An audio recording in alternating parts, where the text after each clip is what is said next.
Welcome everybody, here is Danny. It's nice to have you in the Sick Biker studio. So greetings from Poland to all the cyclists, road cyclists and mountain bikers.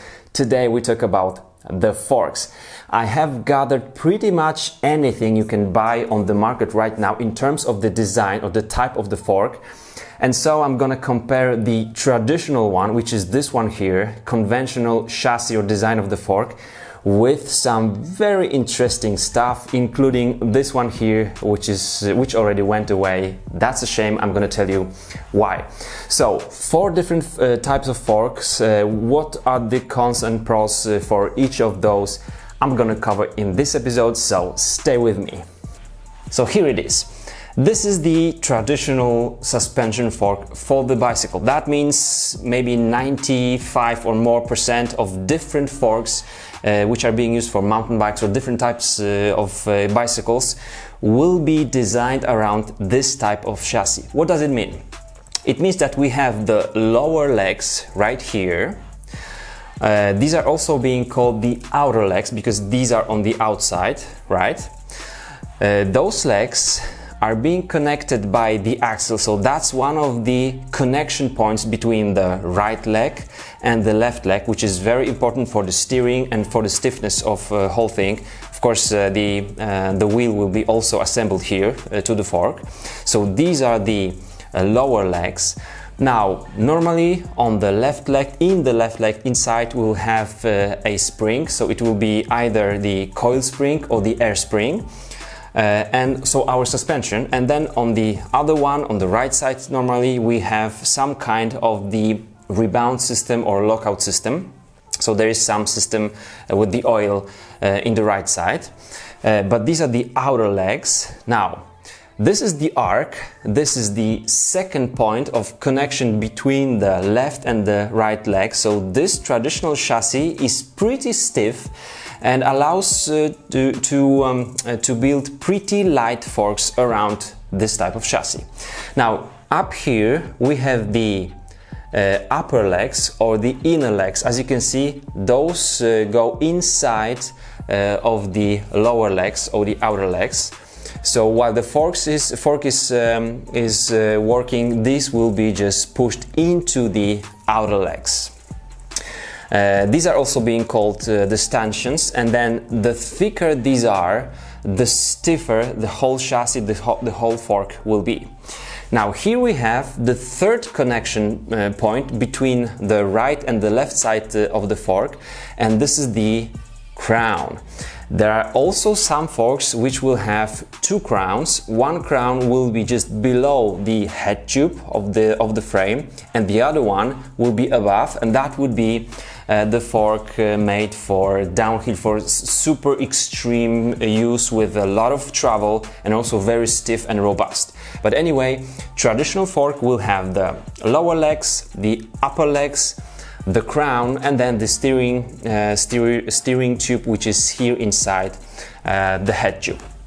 Most of the forks are being designed around this chassis because, as I said, it's pretty light, pretty stiff, and it has three connection points, if you will call it like that, between the left and the right side, which is the axle, the arc, and then the crown. So most of the guys are using these. These are from the cheapest forks up to really expensive and super light forks.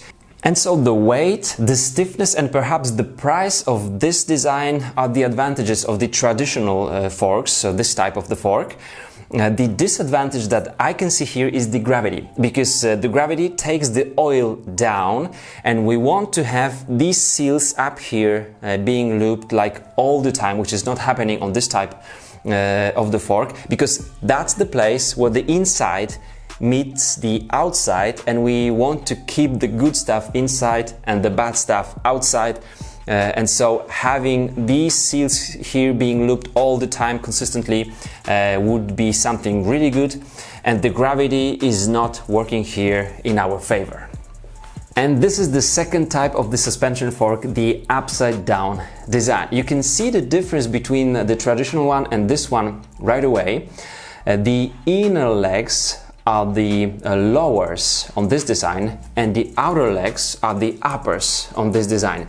I'm gonna just start with the advantage of this design because it will have more disadvantages than the advantages. So the advantage of this design is the smoothness, so the smooth ride on upside down fork. Why is it so? Because the gravity here will work in our favor. So the gravity takes all the oil down, and here in the area when the inside meets the outside and there's the seal here, we want to have the oil right there. That means this one will be consistently looped just by the gravity. So I would say the upside down suspension fork on the bicycle will be the best one for marathon mountain bikes. If you want to have a smooth and very energy efficient ride on those long events, long races, even just rides, I would say upside down design will be the best. Now, disadvantages and more of the differences between the traditional and the upside down. There is not many upside down forks for the bicycles available on the market because it is extremely difficult to make light and stiff design just around this chassis. Why is it so? If you remember, the traditional fork had three like contact points between the right side and the left side. So it was the axle, the arc and the crown, and as you can see here we only have the axle and the crown. So there is one less contacting point or connection between left and right side. That means less stiffness. That's why RockShox on this RS1 fork, then they've made a special axle called predictive steering. I would just say it is robust and huge axle that will compensate at least a bit for the arc that would be right here if this was the traditional fork. So two connections between left and right side.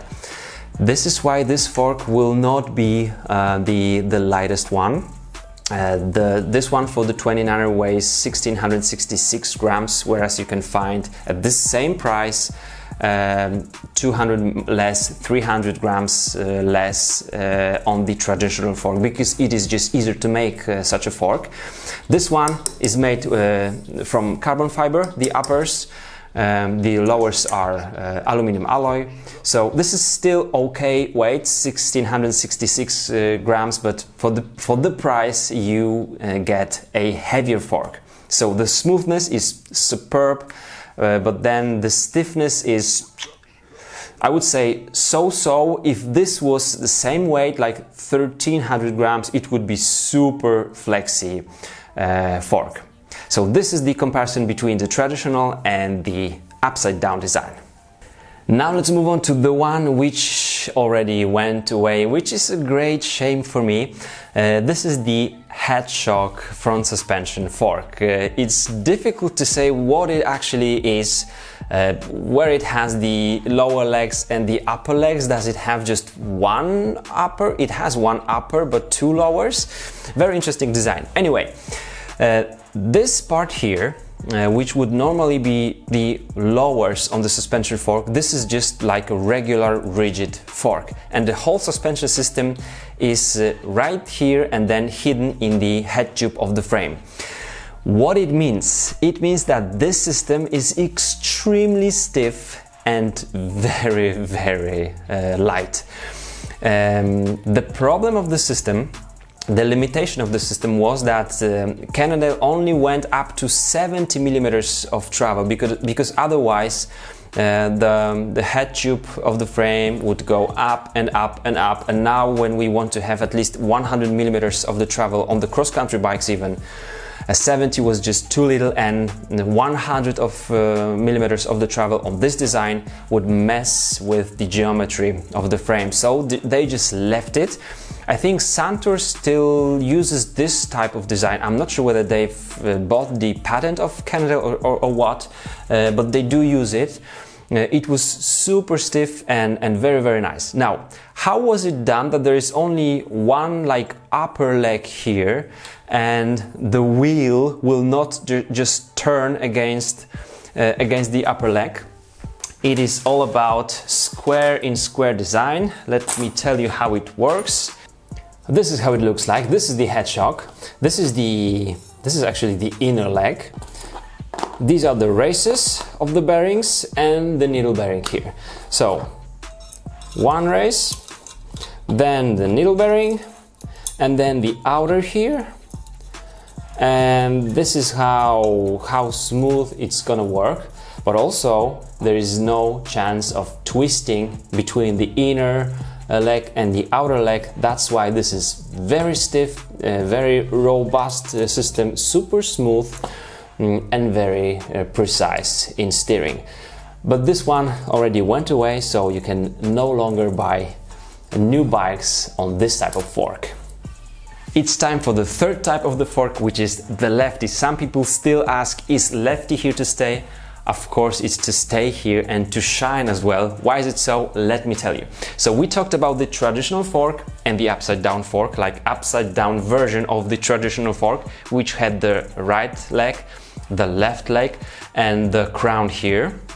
Lefty has just pretty much everything made in a different way. So lefty, only one leg. Here we had two legs. Lefty, two crowns. Here we had one crown. And finally, lefty also has those needle bearing I showed you on the head shock, and even more, lefty is now tapered.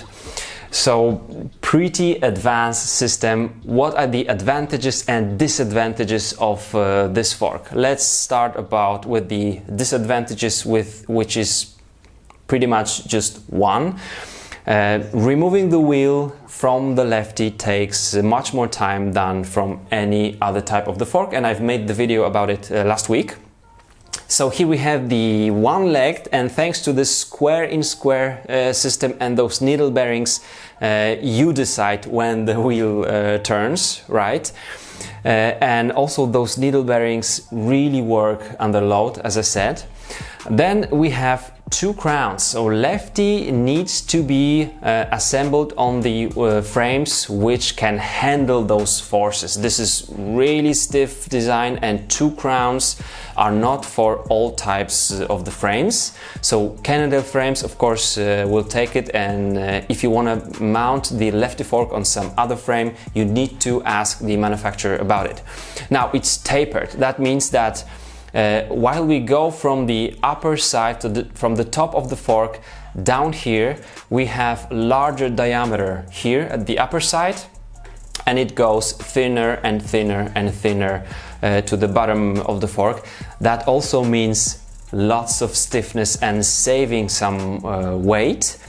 And now these are the needle bearings are right somewhere here inside the fork.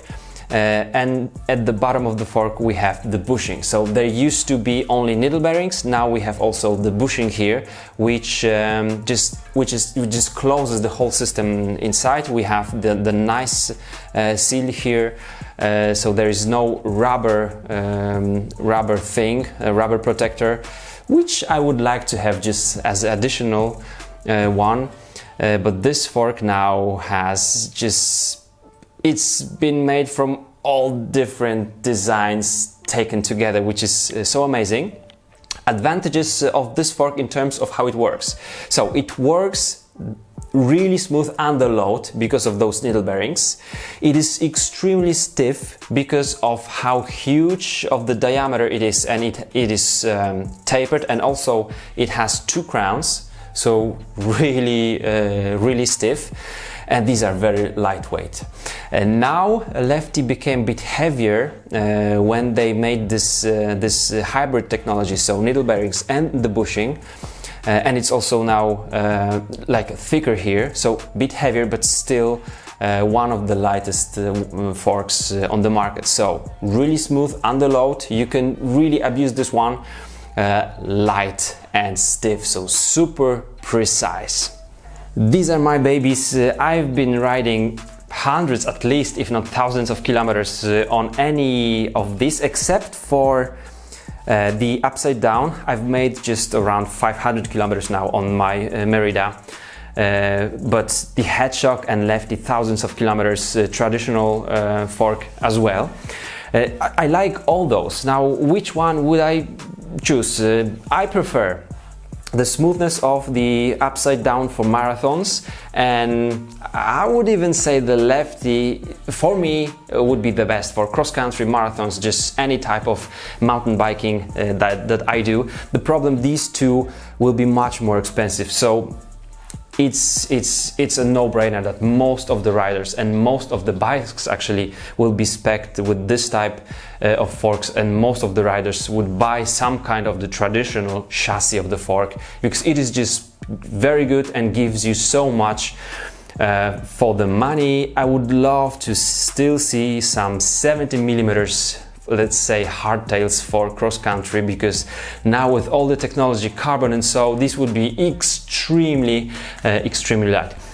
If you've got any questions, you know what to do. I'm gonna meet you there in the comments. Thanks so much for watching, and I'm gonna see you tomorrow. Bye bye.